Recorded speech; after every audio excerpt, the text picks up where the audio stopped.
Welcome to Storytime. Here I talk about the true events shared by people who experience their worst nightmares. This video is a true story based on the events told by a woman named Ramona and her experiences when staying at a hotel in Malacca.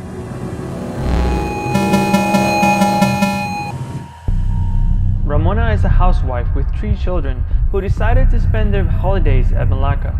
They rented a room at a hotel in Malacca on booking.com, and little did they know the hotel they would later choose would give her a nightmare she can't forget. Simply because the hotel was close to an event they were planning to attend and was located at a considerably convenient location, so they decided to stay the night. They arrived at the hotel at around 5:30 p.m. and headed to their room after checking in. Ramona was first to open their room door.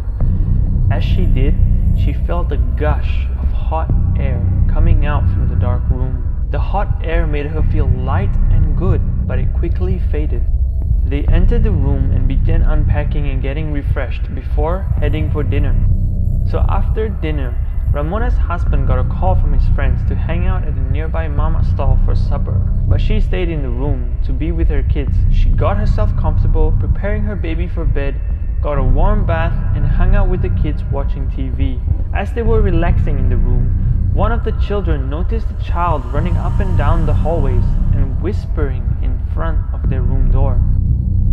At first they thought it was some random noise or it was just a hotel guest passing by. They investigated the sound and realized that there really was a kid walking up and down the hallways, dragging its slippers on the carpet, and walked to the door whispering inaudible sounds, like she was talking to someone. She and her kids lowered the sound of the TV, trying to hear the kid's voice to prove themselves that they aren't imagining it. Ramona ignored the little kid outside and tried to distract her kids by increasing the volume of the TV to reflect their attention to something else.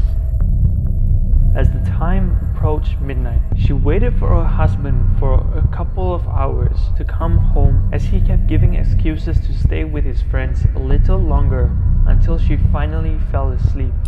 Later, she woke up to the sound of the door opening. Still drowsy, she noticed she had only slept for 20 minutes and saw her husband come home. As her husband entered the room, he stared at her while smiling. Even though it was just a few minutes, Ramona felt like he was staring down at her for hours. He then started to walk slowly towards her, placing his index finger on his lips, saying, "Shh, don't wake the kids up." She felt strange and found him acting weirdly. He then walked over to the long mirror on the wall and began smiling to himself for what seemed like hours. Ramona's heart started pumping rapidly, feeling eerie and uncomfortable with her husband's presence. Ramona told her husband to freshen up, to wash his face and feet. He ignored her and continued smiling eerily at himself in the mirror. He didn't react. She repeated herself, this time insisting him to go to the toilet with a voice more intense than before. "Please go wash your face and feet now."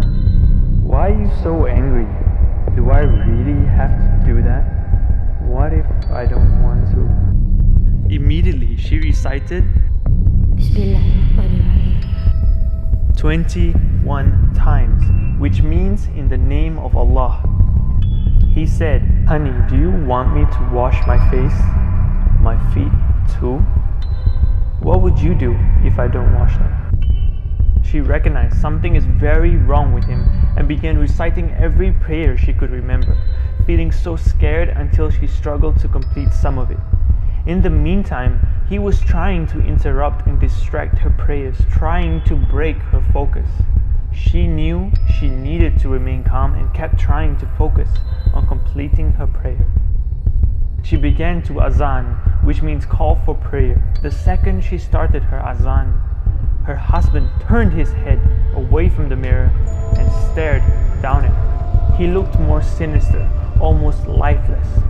She startled because of his sudden reaction and forgot how to continue. He smirked at her.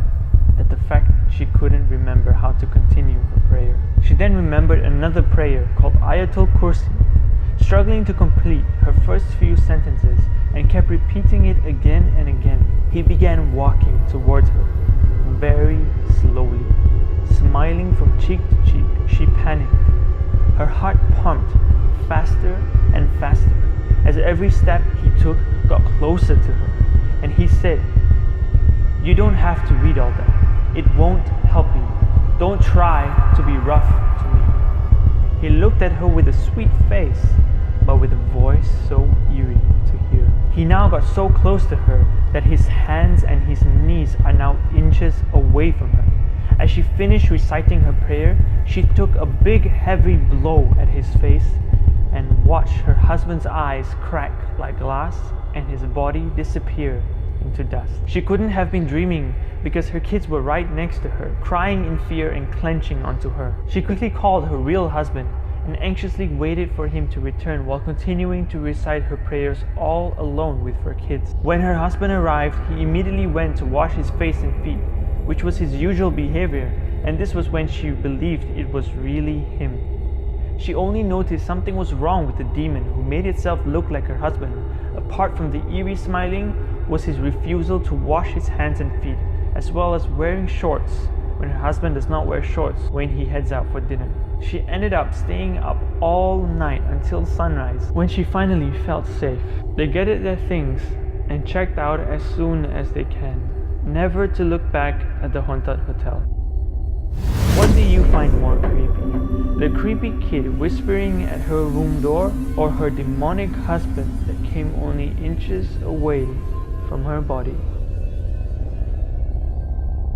Please subscribe and click on the bell icon to get notified the second I upload. This video is the first of many videos of our new series of true haunting stories told by you, the viewers. If you enjoyed this video, then click the like button and tell me what you experienced. This is Defies. Thank you so much for watching.